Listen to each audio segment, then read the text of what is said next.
Before I begin, I want you to think of a woman you love. Could be your mother, your sister, your friend, or your teacher. Now, just imagine a little brilliant girl with bright shiny eyes, cheerful smile, full of dreams, full of life. Suddenly, she started losing her energy, losing her confidence. This is not because she lacks intelligence, but because her body is silently suffering. This is not the story of a one girl, but story of millions of girls. Today, I'm here to talk about something beautiful, something natural, something powerful, yet something the world is uncomfortable talking about, and that is about the women's health. The women's health is not just about pregnancy or periods that I deal with, but it is about mental and emotional health, equality, respect, dignity, and opportunity. The invisible illnesses the girls go through with. A large analysis was done in the girls aged between 10 to 19 years, and it was found that 1 out of every 4 girls misses the schools during the menstruation because of the severe pain. She goes to friends, friends will say she is weak. Teachers will say it's just periods. Family will say it's normal, every girl goes through it. But sometimes this pain is really not normal. This could be due to certain medical disorders like endometriosis, PCOS, or severe anemia. Endometriosis is a condition where lining of the uterus grows at other places which can lead to severe pain. PCOS, it's a hormonal disbalance which can lead to changes in weight, acne, fertility, skin, and severe anemia is a condition where there is lack of hemoglobin which can lead to loss of concentration and fatigue. These conditions are silent. They do not scream, they whisper. They are invisible, but they have the capacity to change the grades and future. Also, the another aspect of the women's health is mental and emotional health. I believe that half of the women's health lives in their mind. Amongst all the expectations, appearance pressure, comparison, social media filters, household responsibilities, she forgets one thing that is very important, and that is herself. As a result of which, anxiety is more common in teenage girls. Depression is twice more common in women than in men.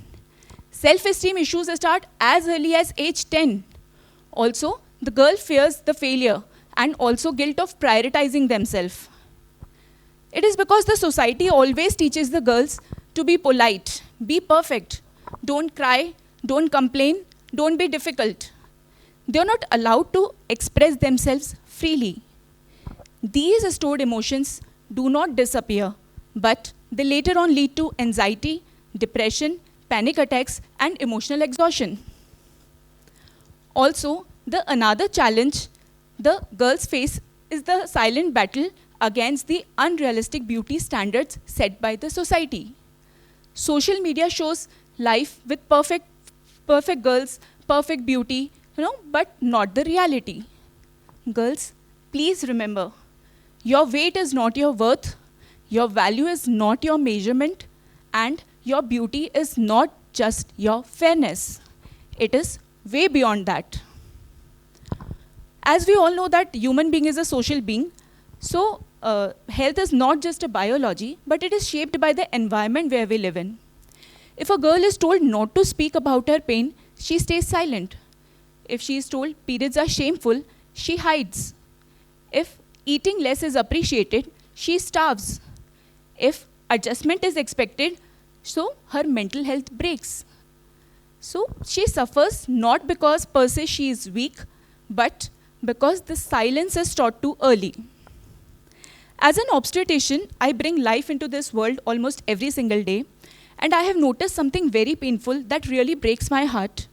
And it is that the first discrimination the girl's face is not at the time of in her career or after the marriage, but at the time of the birth itself.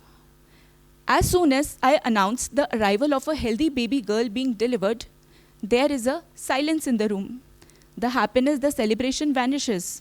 there is disappointment.